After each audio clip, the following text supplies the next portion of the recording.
Frahmen Surogeto Mbak Juni kalian Mbah Suredi cempluk gelem langgati karo aku orpluk iki nang keneanan mingkong karo aku pluk. Molok kali beduk netan kali denggung nalor gunung Merapi ngidul kali selokan gelem yuk karo aku pluk. Tak pepet ke tembok teres asut-sut haha gelem yuk pluk. Niki saking Bapak Mbah Suradi, Mbah Sino Dandrung, Sino Parijoto nggih. Go Mbak, aturan minggat niki inden napa inden ngantian kembang sinten? Oke, disepoti kanca-kanca yo.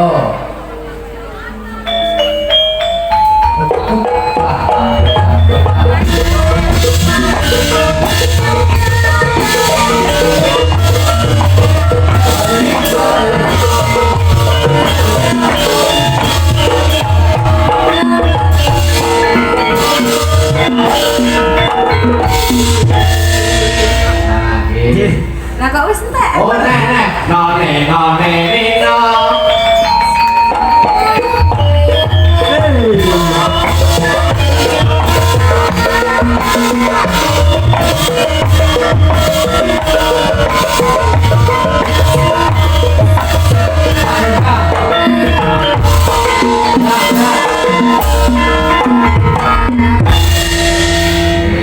Wah, Sugeng Dalu, Mbak Juni.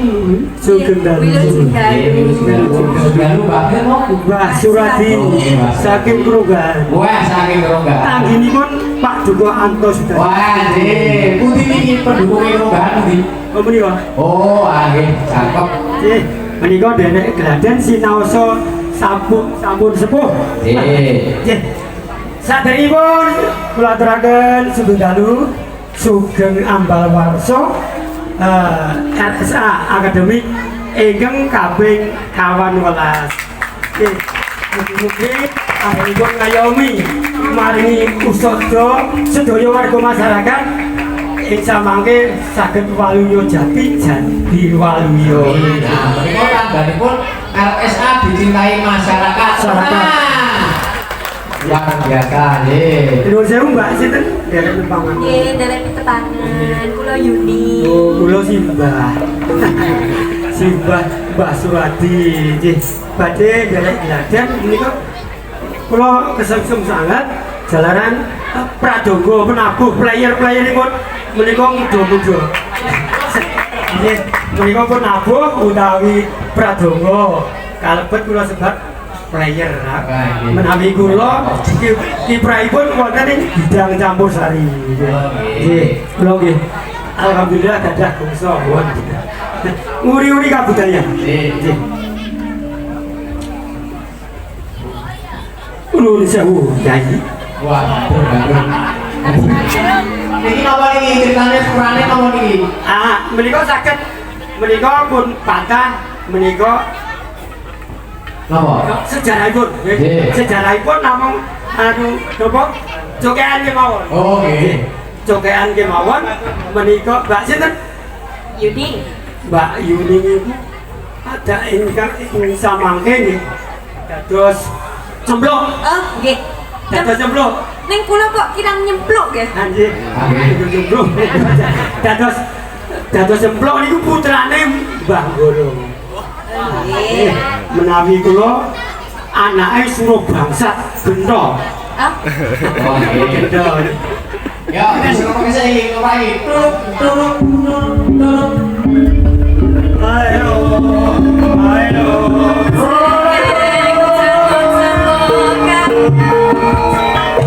Orang yang soal kapitul masuk dalam program Mataram nganti kira-kiraan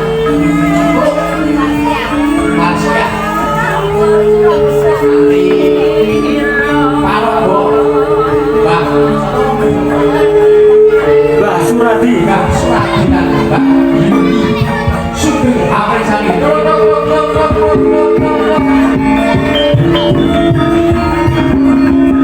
iyalah hari pas kok ora ono ngancur itu.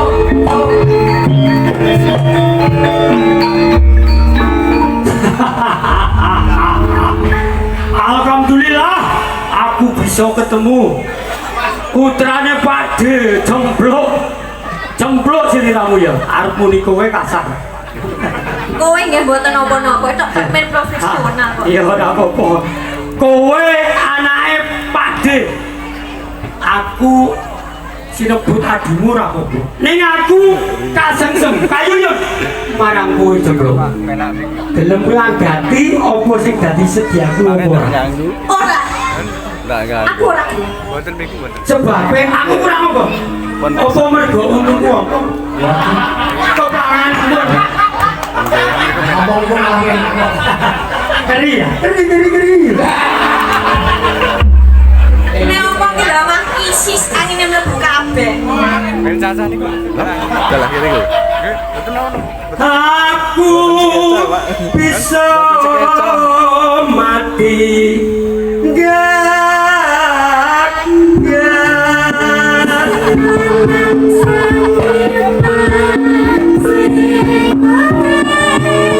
sinanding maupun kakak yayu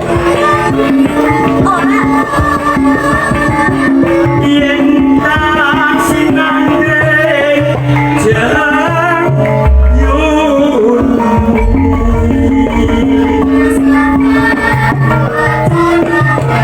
saat layu ini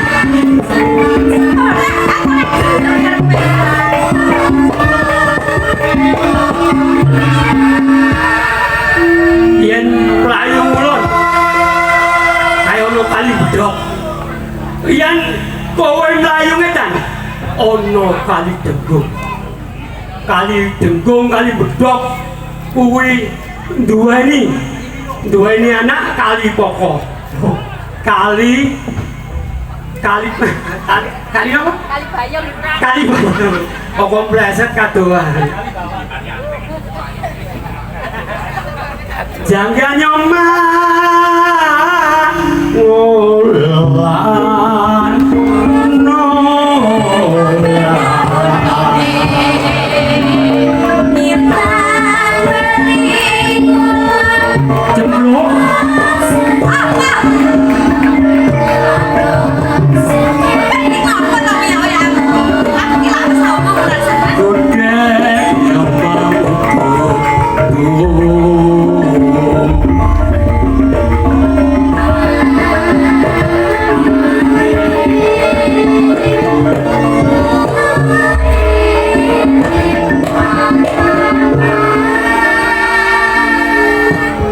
Jemblok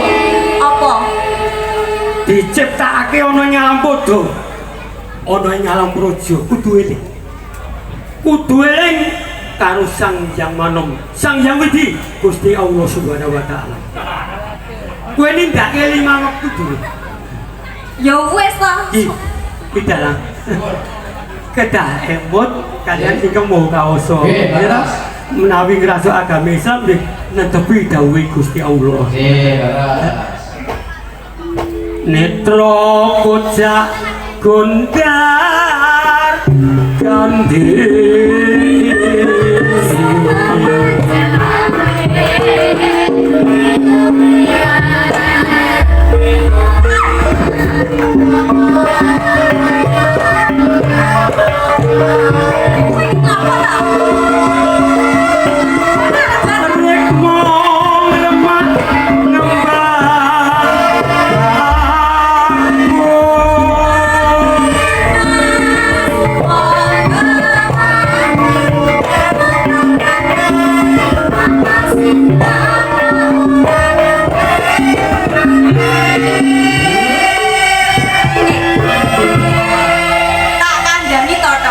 piye Wong wanodya ki akeh temen lho. Ning kono ana sing seksi, ana sing rada mlenuk, ana sing ya STLG. Setengah. Kamu genyu-genyu? Wah ya aku wong liyane akeh udah to. setengah tua kamu genyu-genyu. Ning aku kasar marang lirik netramu. Aku ki ana apane? Wah ana manite gede banget iki. Mula aku kesengsem ana ing papan kene ana ing RSA kene. Kelapa muda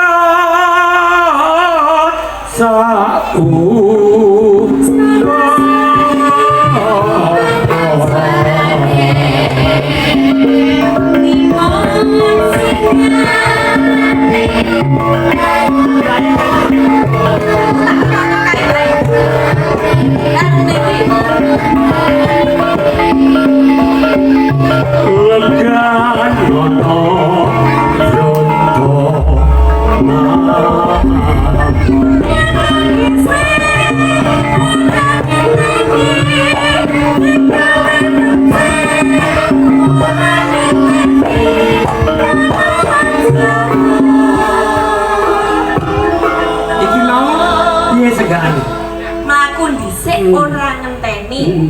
digawe becik kok ora niteni. Kuwi ora becik. Kedahipun niteni. Nggih ta? Wong digawe becik kok digawe becik dening Pak Dirut Pak Daryoto. Alhamdulillah atese pading netranipun mripatipun tesih pading. Ayo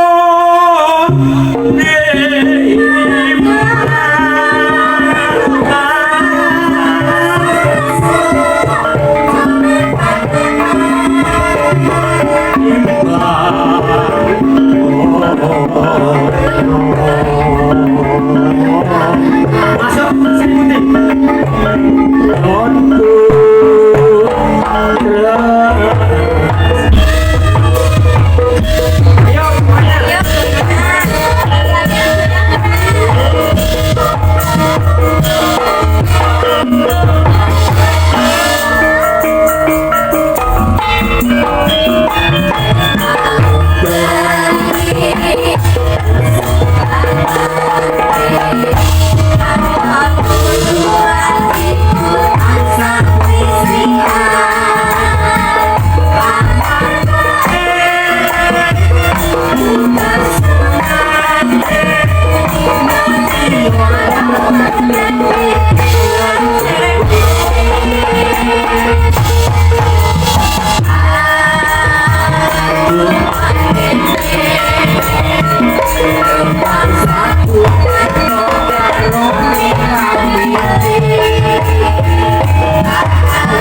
Menapa tasih pun parengaken. Wah, nggih, monggo.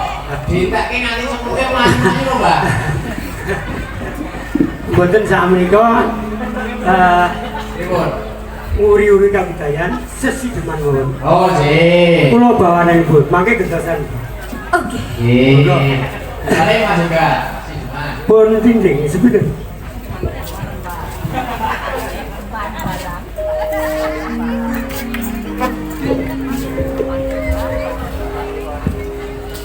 Wiwitane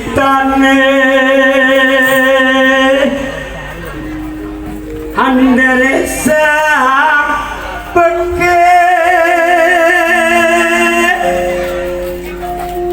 priya bagus kang olah budaya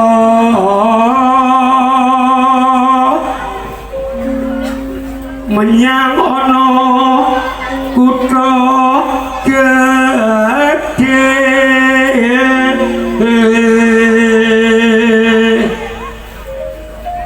bendara kang kayung-yung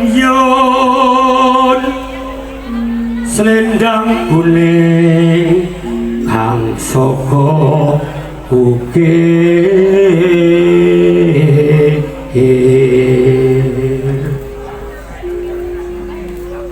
swara kurang premono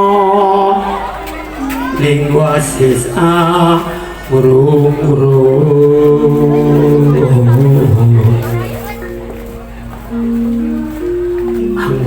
marang bendara Dia Sulistyo wijer nginjangake alis terus tresno secidem.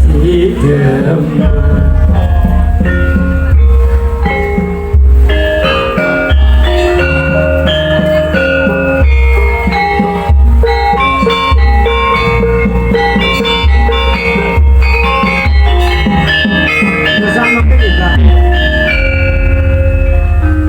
luwe peci non mereka sulesnya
sami gitu ya.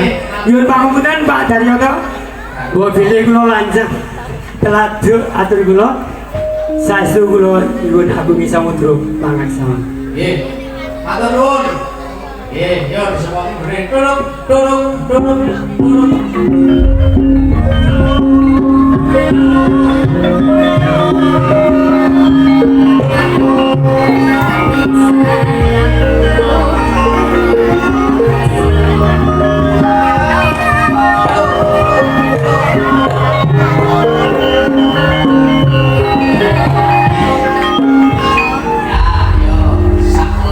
Demikian fragmen yang disampaikan Mbak June dan Mbak Suradi. Semoga pemirsa terhibur adanya dari channel Lacak Situs Adiluhung, berkarir, berbudaya, meningkatkan pengetahuan tentang budaya. Salam budaya, dukung kegiatan ini, subscribe, like, komen, dan share.